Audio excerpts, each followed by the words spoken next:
할렐루야. 오늘 새벽에 깨서 나올 수 있도록 우리에게 건강을 주신 하나님께 영광을 올려드립니다.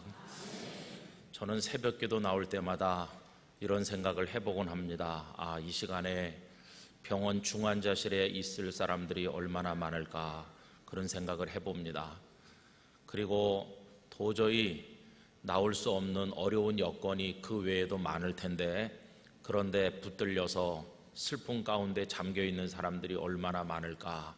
그런데 하나님께서 오늘 새벽에 나에게 건강도 주셔서 벌떡 일어나게 해주셨고, 또 내가 거룩한 지각이 있어서 눈을 뜨면서 하나님을 기억하게 해주셨고, 또 모여서 기도할 수 있는 영락교회라는 공동체를 주셨고, 얼마나 감사한가 생각을 해보면 매일 새벽이 은혜가 아닌 날이 없습니다. 여러분, 그렇게 우리들은 날마다 살아가고 있는 중입니다. 그 중에 하루를 구별해서 9월이 시작되는 오늘 새벽에 하나님 앞에 우리가 같이 모였습니다. 여러분, 지난 여름은 너무나도 덥기도 하고, 또 8월의 끝자락에는 엄청난 비가 쏟아지기도 하였습니다. 그런데 그 무덥고 갈 것 같지 않던 더위도 이제는 다 지나가고 어느새 선선한 바람이 느껴지는 때가 되었습니다. 오늘은 9월 1일입니다. 흔히들 말할 때 6, 7, 8월은 여름이고 9, 10, 11월은 가을이라고들 이야기합니다. 여러분, 오늘 우리가 그런 의미에서 가을의 문을 여는 첫 발걸음을 내딛고 있다고 이야기할 수 있습니다.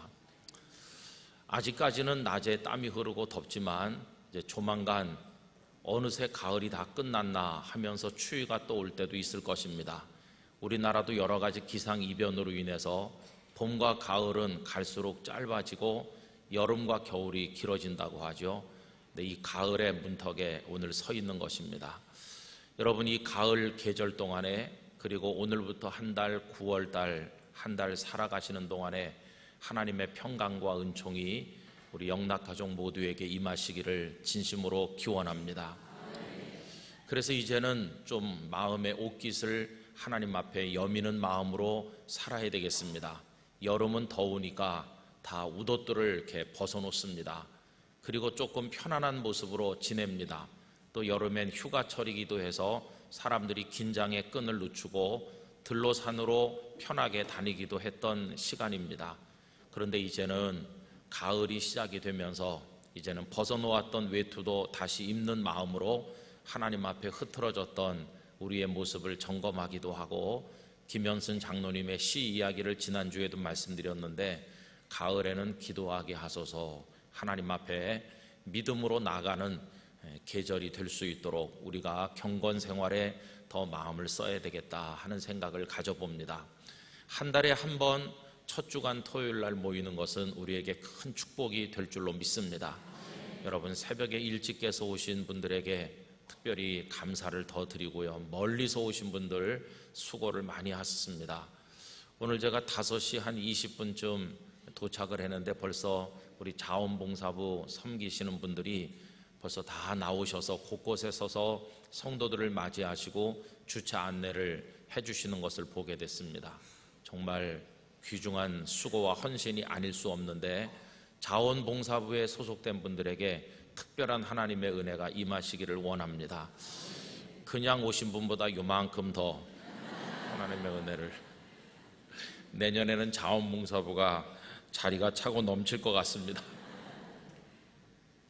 여러분, 이 새벽을 주신 우리 하나님께 마음을 다해 영광을 올려드리면서 뜨겁게 기도하고 우리 기쁨의 식사를 같이 나누게 되기를 간절히 원합니다. 우리 목사님께서 교육부는 그냥 먹고 어른들은 사 먹는다, 이렇게 광고를 안 하시고 오늘은 다 무료로 먹는다고 하셨어요.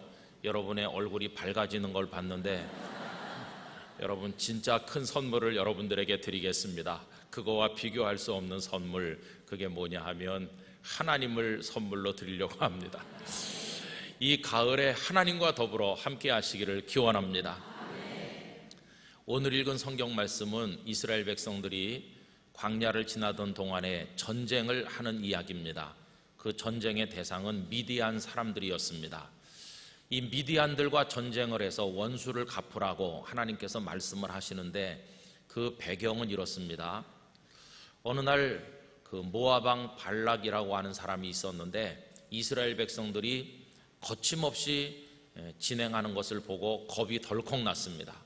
우리가 저 이스라엘을 어떻게 막을 수 있을까? 그래서 그는 한 가지 방법을 생각을 해냈는데 발람이라는 선지자를 초청을 해서 그로 하여금 이스라엘 백성을 저주하게 하자는 생각을 하게 됐습니다. 우리가 여러분 모압 왕 이름이 발락이고 이 선지자는 발람이기 때문에 혼동하기 쉬운데 이 두 사람은 형제도 아니고 아무것도 아닙니다. 발자 돌림이 아닙니다. 여러분 착각하시면 안 되겠어요. 근데 이 발람이라는 선지자는 발락의 초청을 받고 내심 망설이지 않은 건 아니지만은 그가 제시하는 여러 가지 물질적 유혹과 권력의 유혹 앞에 결국은 굴복하죠. 그리고 가서 제단을 쌓고 저 멀리 보이는 이스라엘 백성들을 저주하려고 시도를 합니다. 그러나 하나님께서는 발람 선지자의 입에 저주를 넣어주신 것이 아니라 오히려 이스라엘을 축복하게 하셨습니다. 여러분, 누가 우리를 저주한다 할지라도 하나님은 우리의 방패가 되셔서 저주를 축복으로 바꾸실 줄로 믿습니다.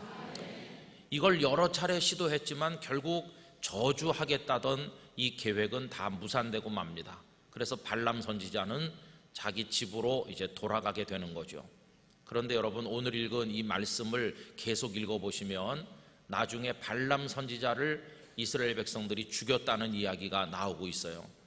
발람을 왜 죽였을까? 저주하려고 시도한 것 때문에 죽인 것만은 아닙니다. 이 사람이 자기 고향으로 갔는데 그런데 왜 죽임을 당했을까요? 이 발람이 갔다가 다시 온 겁니다. 무엇에 끌려서 그 유혹을 넘지 못해서 온 것입니다. 그리고 아마도 그가 발락 왕에게 새로운 계획을 제안했을 것입니다. 자, 이스라엘 사람들이 저주를 통해서 무너지도록 만들 수 없다는 걸 우리가 지금 봤으니까 새로운 이스라엘을 무너뜨릴 방법이 있다. 그게 뭔가? 이스라엘 스스로 올무에 빠지도록 우리가 올무를 하나 잘 만드는 거다. 그 올무가 뭐냐? 여러분 그건 다른 게 아니라 미인계였습니다. 옛날이나 지금이나 남자들은 참 바보 같은 데가 있는데 미인계 앞에서 무너지는 남자들이 얼마나 많은지 몰라요. 그래가지고 예쁜 여자들이 가서 이스라엘 남자들을 유혹하는 것입니다. 그때 거기 모압 여자들도 있었고 미디안 여자들도 같이 있는 것이죠. 여러분 이스라엘 사람들은 지금도 이스라엘에 가서 보시면 그 복색이 아주 검소하고 평범합니다. 특별히 종교적으로 하나님의 뜻대로 살려고 생각하는 사람들은 구약의 전승을 따라서 색깔 있는 옷을 입질 않아요. 그 사람들은 보면은 흰 옷이든지 검정 옷이든지 그렇습니다. 제가 예루살렘에 갔을 때 어떤 이스라엘 사람 대가족을 만났는데 어린 꼬마들도 희거나 검은 옷을 입었어요. 쪼무라기 갓난 아이도 다른 색깔 옷을 입질 않았어요. 아빠도 엄마도 그 집에 애가 얼마나 많은지 한참 세보고 알았는데 한 10명은 되는 것 같았습니다. 생육하고 번성하라는 말씀대로 사는 거죠. 그게 쉬운 게 아닙니다. 저도 해보니까 쉽지 않더라고요. 근데 하여튼 그 모든 식구가 다 색깔이 희거나 검거나 그래요. 여러분 그런데 그 광야에서 이스라엘 여인네들이 무슨 예쁘게 장식을 하겠어요? 그 광야 모진 모래바람 아래 살면서 거칠고 이스라엘 여성들 생활력이 강하고 꾸미질 않고 하니까 여성으로서의 매력이 별로 없는 것이죠. 그런데 모압 여자들과 미디안 여자들은 아주 화려한 복색의 옷을 입고 그리고는 예쁘게 하고 귀걸이 걸고 코걸이 걸고 그리고는 사람들을 유혹하니까 이스라엘 남자들 홀랑 다 넘어가는 거예요. 그래서 그 여인들과 음행을 행했을 뿐만 아니라 그 여인들이 우상을 숭배하니까 그 바알부올에게 함께 머리 숙여 절을 함으로써 여호와 하나님을 배신하게 된 것이, 여러분 이 이야기가 민수기 25장에 나오고 있습니다. 이로 인해서 하나님의 진노가 그들에게 임했고 비느하스, 아론의 손자인 비느하스가 창을 가지고 가서 고습이라고 하는 여인과 그 미디안 그 여인과 그 이스라엘 남자의 배를 꿰뚫어서 죽게 하기 전까지는 연병이 임해가지고 많은 사람들이 죽는 일이 벌어졌습니다. 하나님께서는 미디안이 너희들에게 올무를 놓아서 너희를 그렇게 고통스럽게 만들었기 때문에 미디안에게 원수를 갚아야 된다. 이건 영적인 전쟁이라고 할 수 있죠. 그래서 오늘 본문 말씀에 보면 이 전쟁을 하도록 명령을 하신 것입니다. 여러분, 오늘 본문 2절 말씀을 보세요. 2절 다 같이 읽어보겠습니다. 이스라엘 자손의 원수를 미디안에게 갚으라. 그 후에 내가 내 조상에게로 돌아가리라. 여러분, 우리를 타락시키고 무너지게 만드는 세상의 것들이 너무나 많은데 그러려니 생각해서는 안 되고 아주 경계심을 가지고 대적하지 않으면 안 된다는 걸 배울 수가 있어요. 자, 그래서 한 지파에 1000명씩을 이제 군사들을 모집해서 12,000명이 전쟁터에 나가는 겁니다. 그런데 여러분, 우리의 눈길을 끄는 것은 6절 말씀인데 6절 다 같이 읽읍시다. 모세가 각 지파에 1000명씩 싸움에 보내되 제사장 엘르아살의 아들 비느하스에게 성소의 기구와 시노나팔을 들려서 그들과 함께 전쟁에 보내매. 아멘. 전쟁을 하러 나갈 때는 뭐 창이나 칼이나 이런 도구가 필요하지 않겠어요? 그런데 엘르아살, 이 제사장으로 하여금 성소의 기구와 시노 나팔을 들려서 가게 했다는 것입니다. 여러분, 전쟁하는데 제사장이 왜 따라가는 것일까요? 그것도 또 성소의 기구, 하나님 앞에 제사하고 섬기는 데 쓰는 기구를 전쟁터에 뭐하러 가져가는 것일까요? 나팔은 또 왜 가져갔을까요? 이건 대단히 중요한 걸 우리에게 말해줍니다. 다른 게 아니라 전쟁에 나갈 때 너희들은 하나님께 나팔을 불면서 그 전쟁터에 하나님을 초청해라, 그걸 이야기하는 것입니다. 그 나팔을 불 때 내가 너희에게 승리를 주겠다고 약속하시는 것이죠. 여러분, 우리 성경을 한 군데 찾아보도록 하겠습니다. 같은 민수기 말씀인데요, 10장 말씀을 펴보십시오. 민수기 10장 9절 말씀입니다. 민수기 10장 9절 8절부터 읽읍시다. 다 펴셨죠? 10장 8절 9절 다 같이 읽습니다. 그 나팔은 아론의 자손인 제사장들이 불지니 이는 너희 대대의 영원한 율례니라. 또 너희 땅에서 너희가 자기를 압박하는 대적을 치러 나갈 때에는 나팔을 크게 불지니 그리하면 너희 하나님 여호와가 너희를 기억하고 너희를 너희의 대적에게서 구원하시리라. 아멘. 여기 뭐라고 말씀합니까? 제사장이 나팔을 불라는 것입니다. 전쟁하러 나갈 때 너희가 나팔을 불면 내가 너희들을 대적들의 손으로부터 구원해 주겠다고 말씀하시는 것입니다. 그래서 오늘 여기 미디안과 전쟁하러 나가면서 엘르아살 제사장이 나팔을 이제 불게 된 것이죠. 오늘 우리가 6절까지만 읽었습니다만 그 이후를 쭉 읽어보세요. 무슨 대승 정도가 아니라 완벽한 승리를 거둔 것을 볼 수 있습니다. 어디를 보시느냐 하면 31장 49절 말씀으로 가보십시오. 어떻게 완벽한 승리냐? 31장 49절입니다. 모세에게 말하되 당신의 종들이 이끈 군인을 계수한즉 우리 중 한 사람도 충나지 아니하였다. 이게 무슨 말입니까? 미디안을 다 격파했는데 이스라엘 12,000명의 군사 중에 단 한 명도 죽은 사람이 없다는 것이, 여러분, 대승일 뿐만 아니라 완벽한 승리를 거두도록 하나님께서 은혜를 베푸셨어요. 그때 이스라엘 백성들이 했던 게 뭡니까? 물론 칼을 휘두르고 창을 던졌을 텐데 그것만이 그들이 한 것이 아니라 나팔을 불러서 하나님을 그 전쟁터로 초청했다는 것이, 하나님, 우리가 싸우러 나갑니다. 우리의 이 나팔 소리를 들으시고 우리를 적들의 손에서 건지시고 승리하게 하여 주시옵소서, 이렇게 한 것입니다. 우리 영락가족 여러분, 이제부터 이 가을의 삶을 그렇게 살아가시게 되기를 바랍니다. 하나님께 나팔을 부시기를 바라는 것입니다. 우리가 불어야 될 나팔이 뭘까요? 우리는 나팔을 이렇게 불진 않지만 우리는 기도하는데 그 기도가 우리가 부는 나팔이라고 믿습니다. 우리의 인생은 전쟁터와 같은데 작은 일이든지 큰 일이든지 어디 가서 어떤 일을 하든지 하나님의 도우심을 초청하시게 되기를 바라는 것입니다. 우리의 기도를 들으시는 하나님께서 우리를 위로하시고 힘주시고 동행하시고 건져주시고 승리하게 하실 줄로 믿습니다. 그래서 아침에 눈 뜨면서 하나님을 초청하는 겁니다. 하나님, 9월 1일이 됐습니다. 오늘도 저와 함께 걸어가실 거죠? 하나님, 저를 도우실 것이죠? 저 하나님이 계셔서 너무 좋아요. 목회를 하다 보면요, 땅끝 교회에 있을 때나 영락교회에 있을 때나 마찬가지입니다만은 어떤 때는 인간적인 자신감이 생길 때가 있어요. 내가 설교 준비 열심히 하고 그 다음에 잘해서 열심히 충성하면 잘 될 거야, 그런 생각이 불현듯이 들 때도 있습니다. 그런데 어떤 날은요, 완전히 무너지는 거죠. 내가 뭘로 이 교회를 섬길 수 있을까?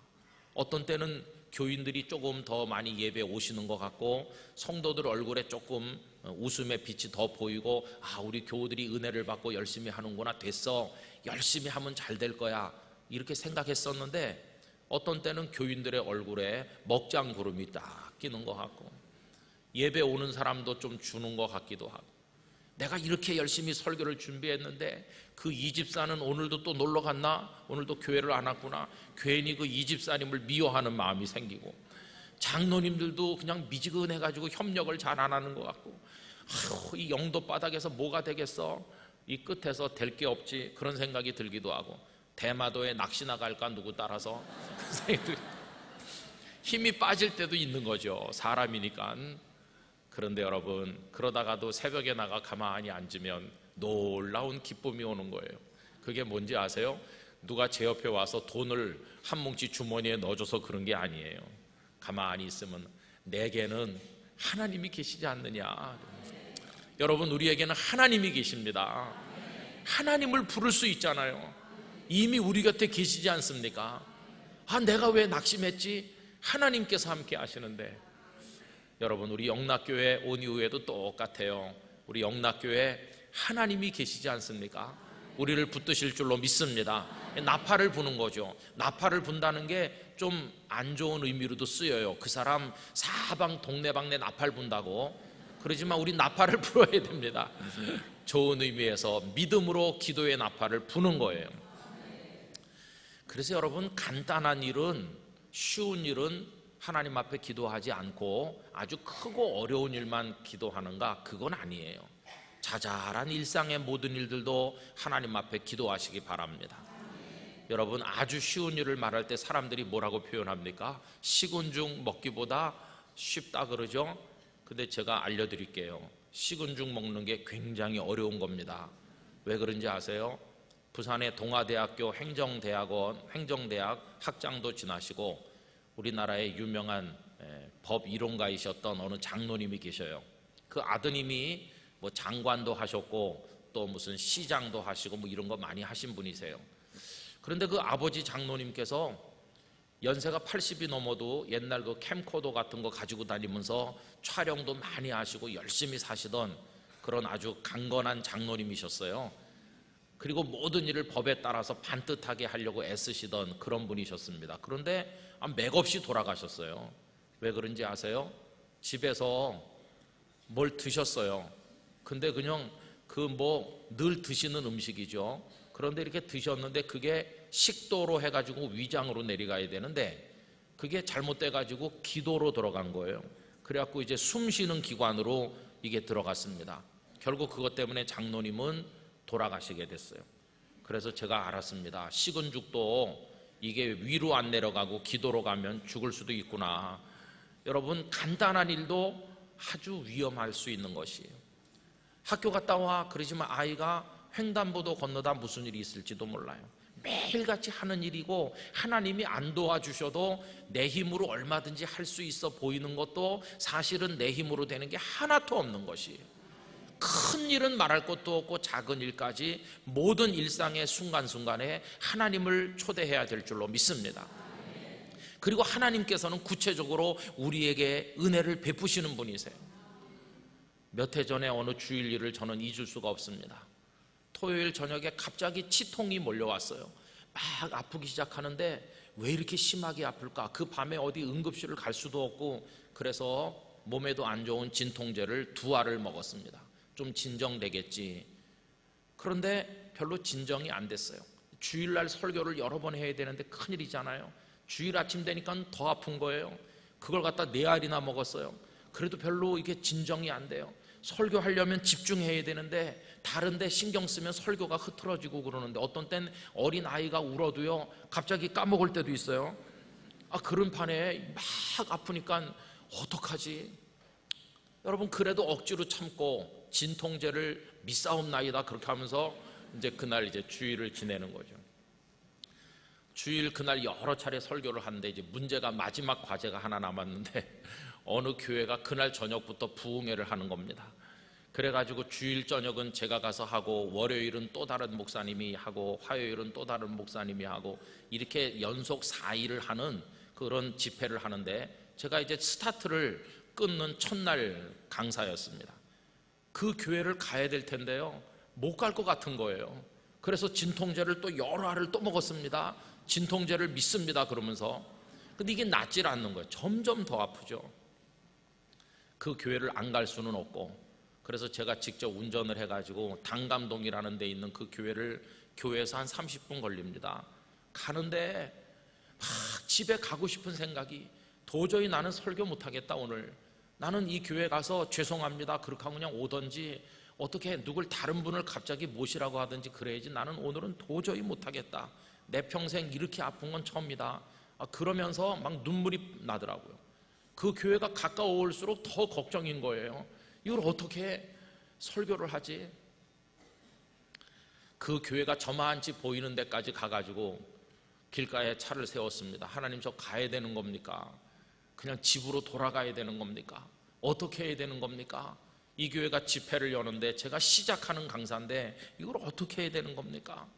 막 눈물이 나는 거예요. 너무나 아프니까.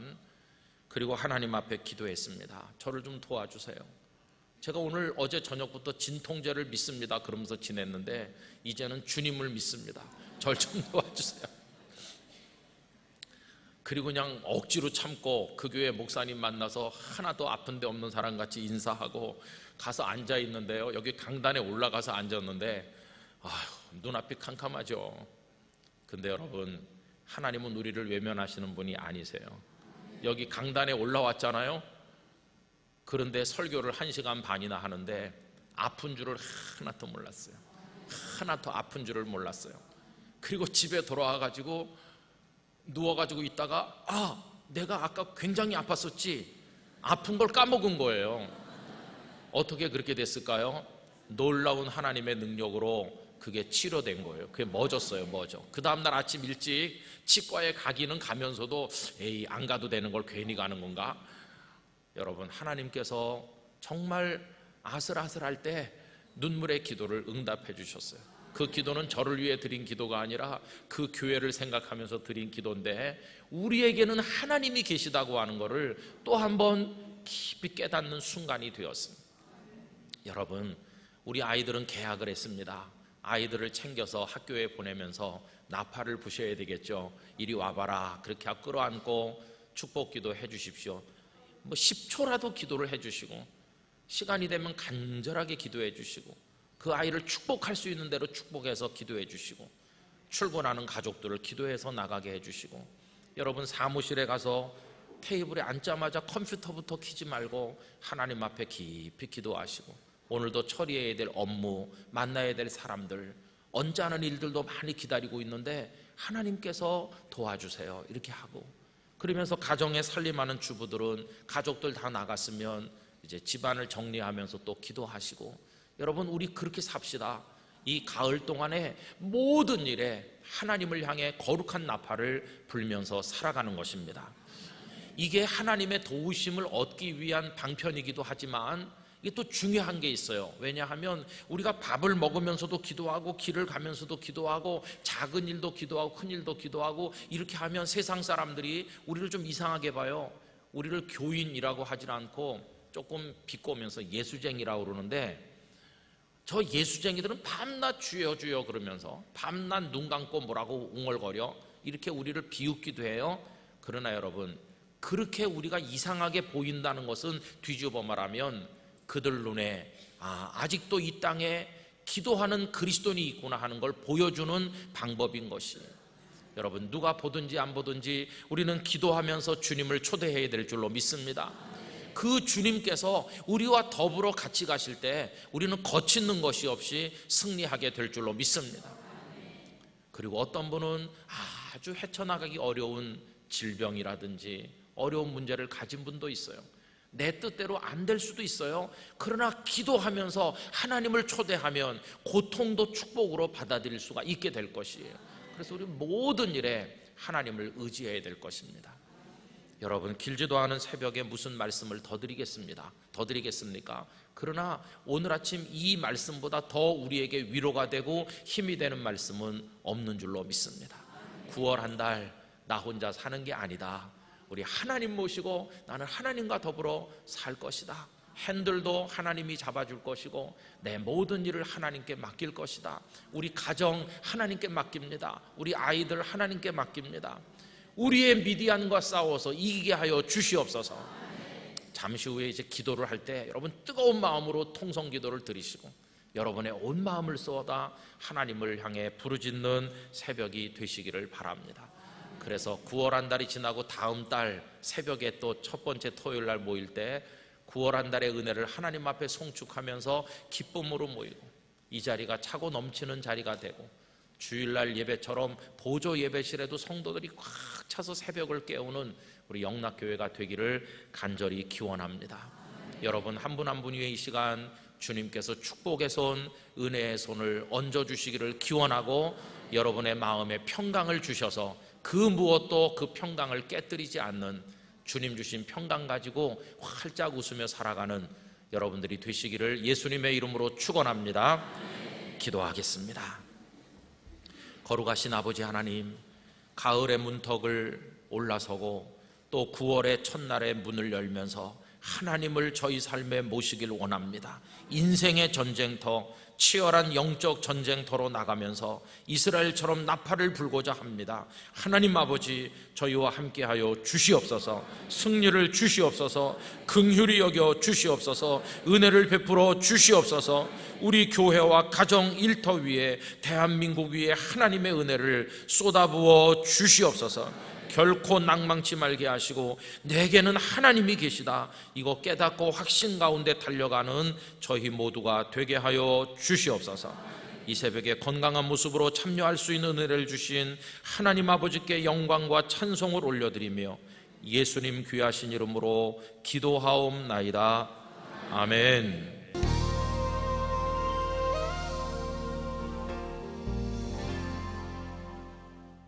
오늘 읽은 말씀 속에는 아주 간단한 사건 하나가 기록되어 있는데 어떤 사람이 안식일에 나무를 하다가 끌려왔고 이스라엘 회중은 그를 끌고 나가서 돌로 쳐서 죽였다 하는 이야기가 나와 있습니다. 여러분 어떤 생각이 드세요? 저는 이런 말씀을 읽으면 마음이 많이 불편한 것을 느낍니다. 은혜로운 하나님의 말씀 성경 속에 어떻게 이렇게 마음 아픈 이야기가 실려 있는 것일까? 하나님께서는 왜 이런 이야기를 기록하셔서 우리로 하여금 읽게 하시는 것일까? 이런 생각을 하면 마음이 많이 불편한 것을 느낄 때가 있습니다. 사건 자체는 대단히 단순한 것인데 이 속에는 생각해 볼 것들이 많이 들어있는 것 같습니다. 우선 나무하던 사람을 붙잡아서 끌고 온 그 사람들 몇 명이나 되는지는 모르겠지만 그 사람들은 어떤 사람들인지 궁금한 생각이 듭니다. 물론 그들 속에는 아주 단호함이 엿보입니다. 우리 이스라엘 안에 하나님의 계명을 어기는 자가 있다니 용납할 수 없다, 처벌해야 된다, 이런 생각으로 끌고 왔겠지요. 여러분 하나님께서는 10가지 계명 중에서 4번째 계명으로 안식일 계명을 주셨습니다. 그래서 출애굽기 20장 8절에 보면 안식일을 기억하여 거룩하게 지키라 하셨습니다. 안식일을 지키는 방법은 크게 2가지입니다. 첫째는 엿새 동안에 부지런히 일하는 것이고 두 번째는 안식일 날이 되면 아무 일도 하지 않는 것입니다. 그 아무 일도 하지 않는 것에 관해서 출애굽기 20장 10절에 다음과 같은 말씀이 기록되어 있지요. 일곱째 날은 네 하나님 여호와의 안식일인즉 너나 네 아들이나 네 딸이나 네 남종이나 네 여종이나 네 가축이나 네 문 안에 머무는 객이라도 아무 일도 하지 말라 하셨습니다. 그리고 출애굽기 31장 15절에 가보면 안식일의 계명을 어기는 자가 있으면 반드시 죽이라고까지 엄명을 하십니다. 엿새 동안은 일할 것이나 일곱째 날은 큰 안식일이니 여호와께 거룩한 것이라. 안식일에 일하는 자는 누구든지 반드시 죽일지니라. 그런데 어떤 사람이 안식일에 나무를 하는 걸 보고 이제 끌고 와서 하나님의 계명대로 그를 처단해야 된다고 하게 된 것입니다. 아마도 좀 살벌했을 것 같죠? 소란이 일어났을 것 같습니다. 모세 선생님, 큰일 났습니다. 하나님의 계명을 어기고 안식일에 나무를 하던 사람을 우리가 붙들어서 끌고 왔는데 어떻게 이스라엘 공동체 안에 이런 사람이 존재할 수 있는지 너무나 개탄스럽습니다. 당장에 처단해서 우리 중에 악을 제해 주시기를 바랍니다. 그런 분위기가 아니었겠습니까? 자, 그럼 여러분, 이 사람을 끌고 온 사람들은 어떤 사람들일까요? 그들은 굉장히 하나님 앞에 신실하고 하나님의 계명에 대해서 철저한 믿음이 좋은 사람들일까요? 글쎄요, 단순하게 말하기는 조금 어려운 것 같습니다. 만약에 이 사람들이 이렇게 말한다면, 이보게들, 저 나무하던 사람이 내 아들이라 할지라도 나는 용서하지 않을 걸세.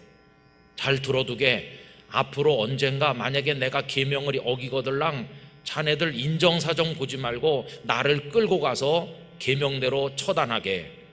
이 정도로 말할 수 있는 사람이라면 하나님 앞에 신실하다고 평가해도 괜찮을 것 같죠. 그런데 만약에 이 사람이, 그 나무하던 사람이 가족도 아니고 일가 친척도 아니고 가까운 친지도 아니기 때문에 그냥 남이니까 너무나도 손쉽게 계명의 잣대를 가지고 정죄하면서 죽여야 된다고 말하는 것이라면, 여러분, 이 사람의 행동은 종교의 이름으로 자행되는 무서운 광기가 아니겠습니까? 예수님의 말씀이 생각나죠. 너희 눈에 있는 들보는 보지 못하면서 남의 눈에 티를 빼라 하는 자에 관해서 예수님께서 말씀하신 적이 있질 않습니까? 그런데 여러분, 이 말씀을 드리고 있는 저도 많은 경우에, 그리고 아마 우리 교우님들께서도 살다 보면 여러 가지 경우에 그런 실수를 할 때가 있을 것이라고 생각됩니다. 내 눈에 들보는 보지 못하면서 다른 사람의 눈에 티를 정죄하는 바로 그런 잘못을 저지를 때가 얼마나 많은가 하는 겁니다. 그리고 오늘 이 사건 속에서 또 하나 이상하게 여겨지는 대목이 있는데, 그것은 모세의 태도입니다. 나무하던 사람이 끌려오면 모세는 어떻게 해야 될까요? 하나님께서는 안식일 계명을 어기는 자를 죽일 수도 있다든지 상황 봐서 대강 처리하라든지 이렇게 하신 게 아니고, 아까 우리가 읽어서 확인한 그대로 반드시 죽일지니라고 하시지 않았습니까? 그런데 모세는 어떻게 행동했나요? 그 사람을 그냥 가두어 두었습니다. 그 계명을 하나님께 받아서 백성들에게 전달해 준 당사자가 모세고, 누구보다도 하나님의 계명에 철저한 순종을 하는 모세인데 그 계명대로 행동하지 않고 그냥 가둬둔 겁니다. 아니, 왜 그랬을까? 이상한 생각이 들지 않으세요? 아마 이런 두 가지 추측을 우리가 할 수 있을 것 같습니다. 첫째는 그날은 안식일이니까 사람을 처단하는 게 마땅치 않다. 그러니 일단 가둬두고 시간이 좀 흐른 다음에 보자, 이런 생각을 했을 수도 있겠습니다. 그런데 그거보다 마음이 더 실리는 추측이 하나 있습니다. 그게 뭐냐 하면 모세가 망설인 게 아닌가 하는 것입니다. 여러분, 상식이나 일반적인 사회적 통념이나 혹은 여러 가지 경험상 비추어 보면 안식일 날 나무 몇 단 했다고 그게 뭐 그렇게 심각한 죄인가, 죽일 것까지 없지 않느냐, 이런 생각 혹시 한 게 아닐까요?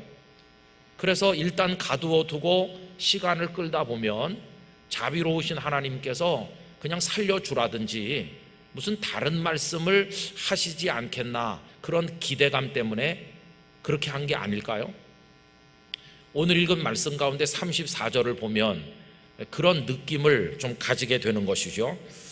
어떻게 처치하는지 지시하심을 받지 못한 거로 가두었다, 이렇게 말하고 있는데 이 말씀은 조금 이상합니다.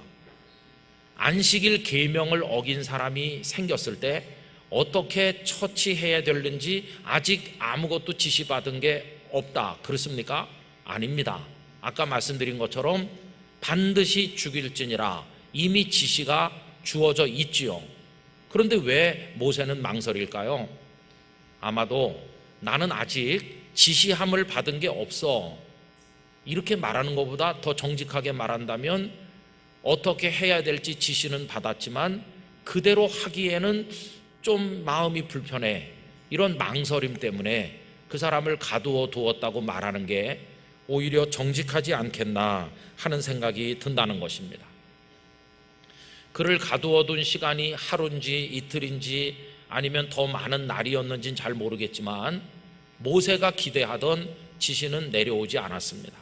하나님께서는 모세에게 그를 죽이라고 말씀하셨고 회중들은 그를 진영 밖으로 끌고 나가서 그에게 돌을 던져 그를 이스라엘 공동체에서 제거하는 일을 하게 된 것입니다. 자, 그러면 여러분의 마음은 어떠세요?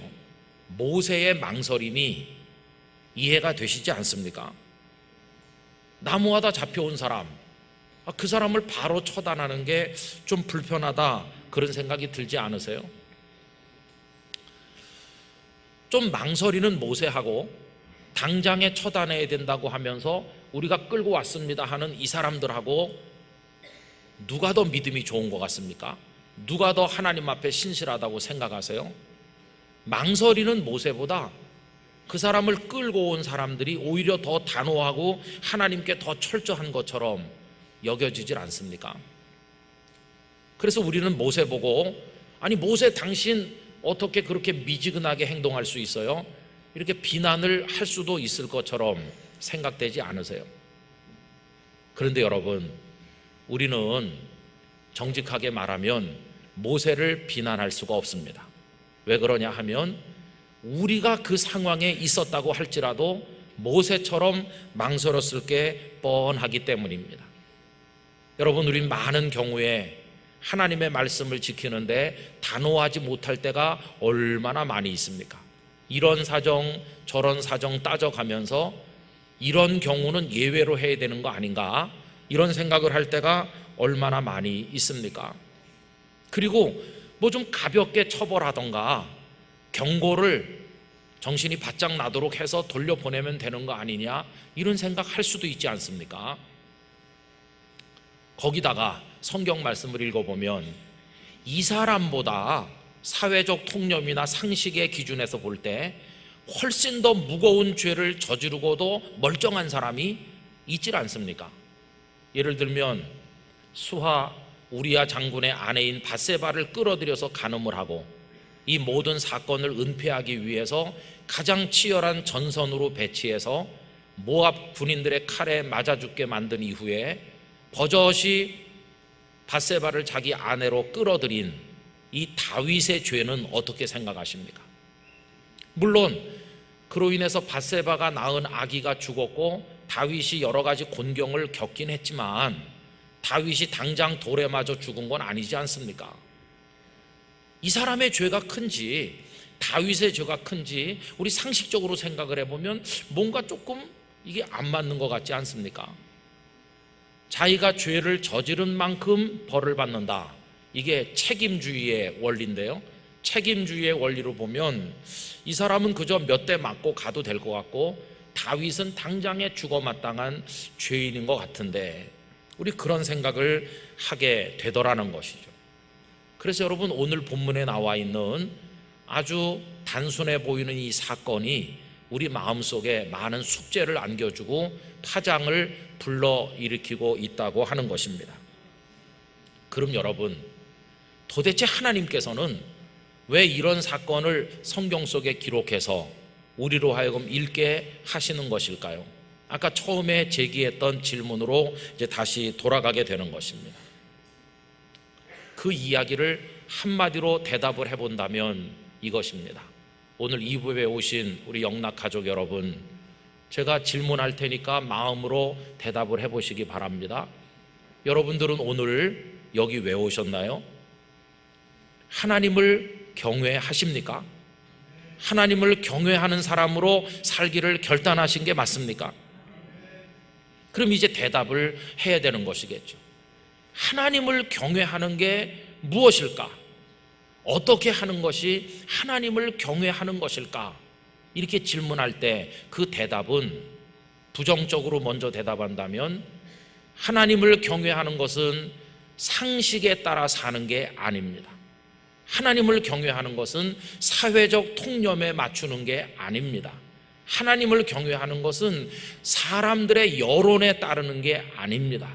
하나님을 경외하는 것은 이데올로기를 따르는 것도 아닙니다.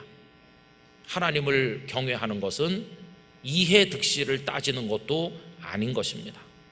그러면 하나님을 경외한다는 게 뭐냐? 한마디로 대답하면 오직 하나, 하나님의 말씀을 따르는 것입니다. 하나님의 말씀에 맞추어 사는 것입니다. 그렇게 살기를 결단하는 사람이 여호와 하나님을 경외하는 사람이라고 하는 것입니다. 교우 여러분, 하나님께서 이스라엘 백성들을 애굽에서 건져내신 이유가 뭘까요? 어떤 사람들은 자유를 주시기 위함이라고 말하고 가나안 땅을 주시기 위함이라고 말하지만 그건 조금만 맞는 답일 뿐 본질적인 답은 아닙니다.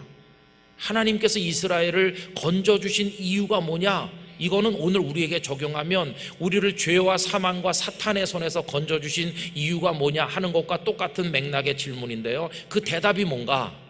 오늘 본문 41절이 잘 말씀해주고 있습니다. 41절 말씀 우리 다 같이 읽어보도록 하십시다. 나는 여호와 너희 하나님이라. 나는 너희의 하나님이 되려고 너희를 애굽 땅에서 인도해 내었느니라. 나는 여호와 너희의 하나님이니라. 아멘. 분명하게 말씀하시기를, 내가 너희를 애굽 땅에서 건져낸 이유가 자유를 주기 위한 것도 아니고 가나안 땅을 주기 위한 것도 아니라 내가 너희의 하나님이 되려 함이라고 말씀하시는 것입니다. 하나님이 이스라엘의 하나님이 되신다는 말을 뒤집어 말하면 너희는 내 백성, 내 자녀가 되는 것이라, 그 말씀인 것입니다. 여러분, 우리는 자유, 가나안 땅 이걸 바라보지만 그게 본질이 아닌 이유는, 여러분, 자유가 있어도 하나님을 경외하지 않는 자유는 우리를 망하게 만드는 자유입니다. 그런 자유는 없는 게 더 낫습니다.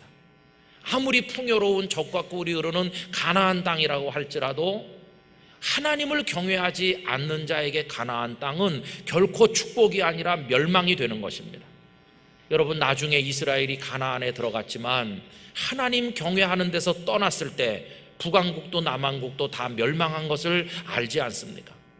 그러므로 가나안 땅에 사느냐 광야에 사느냐 이런 게 중요한 게 아니라 본질은 하나님께서 우리의 하나님이신가, 그리고 우리가 하나님을 경외하는 백성인가, 그것만이 본질이라는 걸 우리는 기억해야만 한다는 것입니다.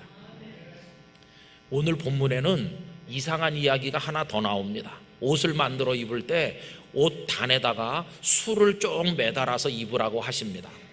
여러분, 귀찮은 일입니다. 바쁜데 광야 생활에 그저 적당히 입으면 되지, 그 술을 달아서 입어야 될 이유가 위생에 좋기 때문입니까? 몸을 더 따뜻하게 합니까? 그런 게 아니죠. 그런데 왜 그렇게 하십니까? 술을 달아서 입음으로써 신앙 고백을 하는 겁니다. 하나님, 말씀하신 대로 순종하였습니다. 저는 하나님의 백성입니다. 저의 하나님이 되시옵소서. 이렇게 하는 표시로 술을 달아서 옷을 입는 겁니다.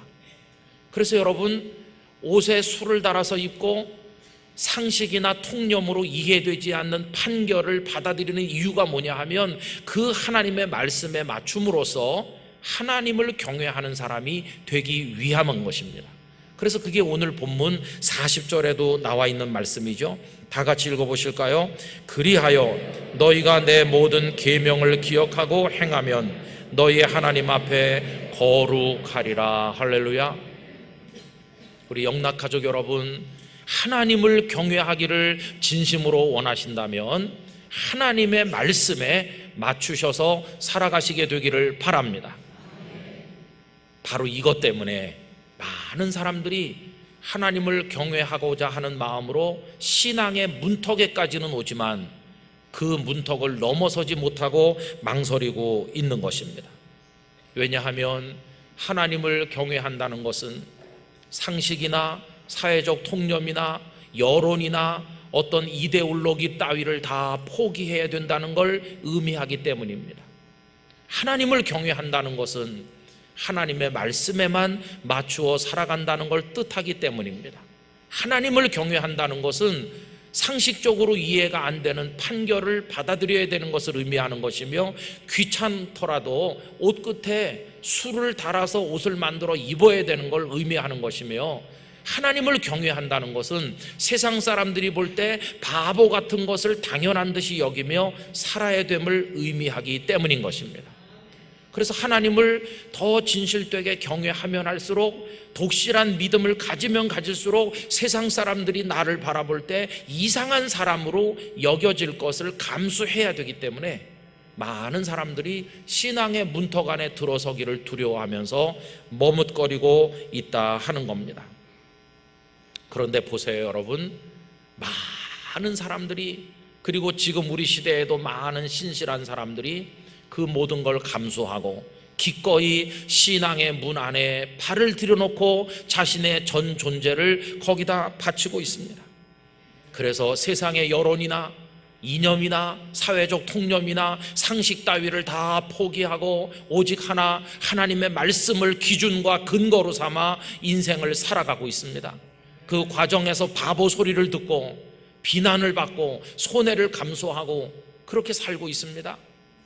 오늘 아침에 비 내리는 이 가을 주일 아침, 늦잠을 주무시고 싶을 텐데 여러분들은 더 새벽에 일찍 일어나 준비하셔서 그 먼 거리에서도 이 자리에 오셨습니다. 사람들은 이해하지 못할 것입니다. 애써 벌은 수입의 10분의 1을 하나님 앞에 더 많이 드리지 못하는 걸 아쉬워하면서 드리고 있습니다. 남들은 이해 못하는 것입니다. 그리고 헌신하고 수고하고, 그리고 선교지에 가서 자신을 바치고 심지어는 생명까지도 바치고 있는 이유가 무엇인가? 하나님을 경외하는 자로 살기를 원하기 때문인 것입니다. 도대체 하나님이 어떤 분이시기에 그렇게까지 하면서 하나님을 경외하는 것일까요? 여러분, 하나님께서는 모든 것의 창조자요 주인이심을 우리가 깨닫고 있기 때문입니다. 하나님께서는 생명의 근원이시며 우리에게 생명을 공유해 주시는 분이시며 하나님 안에 참 생명, 참 복이 있음을 우리는 깨닫고 있기 때문인 것입니다.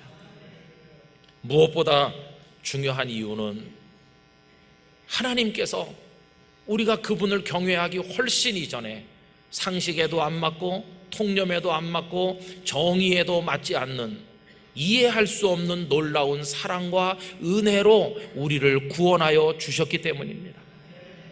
여러분, 성경에 보세요. 예수님 곁에 매달려 있었던 행악자, 평생 악을 행하며 살다가 십자가에 매달려 죽는 그에게, 그가 아무 공로도 없는데도 내가 오늘 나와 함께 낙원에 있을 것이라고 파격적 은혜를 베푸시는 게, 그게 상식에 맞습니까?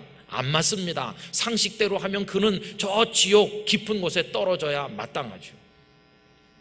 스승을 모른다고 딱 잡아떼기를 한 번도 아니고 3번씩이나 한 그 배신자 제자를 지난 주일에 말씀드린 것처럼 또 찾아오셔서 떡과 생선까지 구워 먹이시면서 그리고 다시 회복시켜 주시는 게 이게 상식에 맞는 겁니까?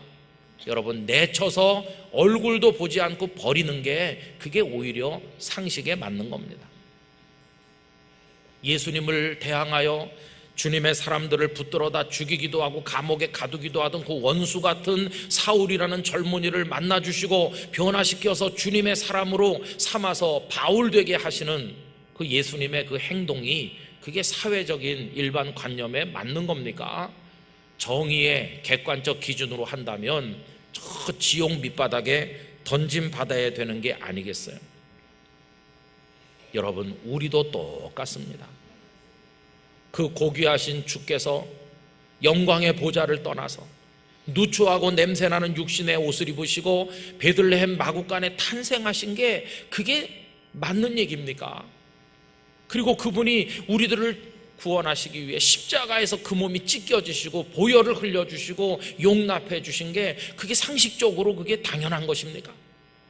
그리고 지금도 범죄하고 주님을 떠날 때가 다반사로 많은 우리들을 버리지 않으시고 오늘도 이 경건하고 아름다운 예배 자리에 초대해 주신 그 은혜와 사랑이 여러분 이게 당연한 것인가요? 우리가 앞으로도 주님을 버리고 넘어지고 실수할 때가 많을 텐데도 영원한 생명을 약속하시고 그 천국을 주시는 게 그게 상식적으로 맞는 은혜입니까? 여러분, 저도 그렇고 우리 모두가 이미 그분으로부터 감당할 수 없는 어떤 기준에서 봐도 말도 되지 않는 놀라운 은혜와 사랑을 받았기 때문에 우리는 그 상식도 넘어 관념을 넘어 사회적인 일반 관습을 뛰어넘어 남들은 이해 못하는 경외심을 가지고 하나님의 말씀을 따라 살 수밖에 없는 존재가 바로 우리들이라고 하는 것입니다. 여러분, 물론 우리도 세상의 여론을 따를 때가 있습니다. 물론 우리도 사회적 통념에 맞게 행동하고 법규를 지키고 우리도 사회적 의무를 다하려고 노력하고 있습니다만, 그러나 하나님의 말씀과 그것이 충돌될 때 우리는 아무리 세상 사람들이 다 그게 옳다 해도 우리들은 하나님의 말씀을 따르는, 하나님을 경외하는 사람인 것입니다. 그래서 우리는 때로는 상식도 버리고 사회적 통념이나 여론이나 이념이나 그런 걸 다 버립니다. 그 대신 하나님의 말씀, 하나님의 위로, 하나님의 인정하심을 받으면서 살기를 원하는 사람이 되는 것입니다. 그래서 여러분, 온 대한민국 사람이 다 그리로 몰려가도, 선진국 사람들이 다 그렇게 한다고 할지라도, 모든 세상 사람들이 다 그거를 좋아한다고 할지라도 하나님의 말씀에 위배되다면 우리는 거절할 수 있는 사람이 되는 것입니다.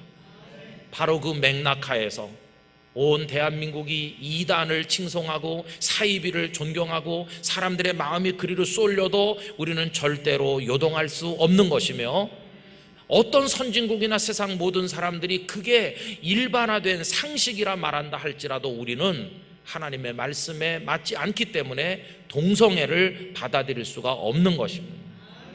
우리들은 세상 모든 사람이 다 그리로 갔고 지금 너 혼자 남았다고 그렇게 우리한테 말한다 할지라도 우리들은 최후의 한 사람이 될 각오를 가지고 하나님을 경외하는 자로 남아야만 할 것입니다. 그러기에 여호와 하나님을 진실되게 경외하는 사람은 외로움과 고독을 감수해야 되는 것입니다. 손실을 담담히 받아들여야 되는 것입니다. 비난을 당하고 욕을 얻어먹어도 그걸 이상하게 여기지 말고 마땅한 줄로 알아야만 될 것입니다. 그 대신 우리는 하나님의 위로를 얻을 것입니다. 너는 내 사람이라고 하는 격려를 받을 것입니다. 우리는 하나님 안에서 자존감을 발견하며 살아가는 사람이 되는 것입니다. 그러기에 우리가 가는 이 길, 여호와 하나님을 경외하는 길, 신앙의 길이라고 하는 것은 어린아이들 소풍 가듯 가볍게 갈 수 있는 길은 아닌 것입니다. 두 눈을 크게 뜨고 허리띠를 동여매고 어금니를 꽉 깨물고 비장한 각오를 가지고 말씀의 뒤를 따라가지 않으면 걸어갈 수 없는 길, 그 길이 바로 여호와 하나님을 경외하는 길인 것입니다. 영락가족 여러분, 깊이 심호흡을 하시고 진리를 따라 살아갈 각오를 새롭게 하시기를 부탁드립니다. 세상은 날이 갈수록 악해지고 어두워지고 무엇이 옳은 것인지 판단하기 어려운 세상으로 바뀌어가고 있고, 하나님의 말씀을 정면 대결하는 세력들이 꽉 차는 마지막 때를 향해 달려가고 있는데, 우리 영락 공동체 여기 속한 성도들은 여호와 하나님을 진실되게 경외하는 자로 여러분의 믿음의 자리를 지키시게 되기를 간곡하게 부탁을 드리는 것입니다. 그게 오늘 우리의 정체성이 될 것이며 우리의 최대의 사명이 될 줄로 아는 것입니다. 여러분, 그 거룩한 영적 싸움에 우리 홀로 있는 게 아님을 기억하시기 바랍니다. 하나님께서 당신의 놀라운 성령의 능력을 통하여 우리를 격려하시고 붙들어 주시고 우리와 함께 싸워 주실 줄로 믿습니다. 이 시대에 우리 모두가 하나님을 참되게 경외하는 진정한 하나님의 사람이 되기를 진심으로 기원합니다. 다 같이 기도하겠습니다. 거룩하신 아버지 하나님, 세상은 날이 갈수록 악해지고 용납할 수 없는 하나님의 뜻과 위배되는 것들이 상식인 것처럼, 당연한 사회적인 일반 관습인 것처럼 여겨지는 세상에 저희들이 살아가고 있습니다. 아버지 하나님, 저희들은 오직 하나님의 말씀에 근거한 인생을 살아갈 수 있도록 인도하여 주시고, 하늘에 계신 위대하신 하나님의 영광을 소리 높여 외치는 하나님의 사람으로 살게 하여 주시옵소서. 예수님의 이름으로 기도드리옵나이다. 아멘.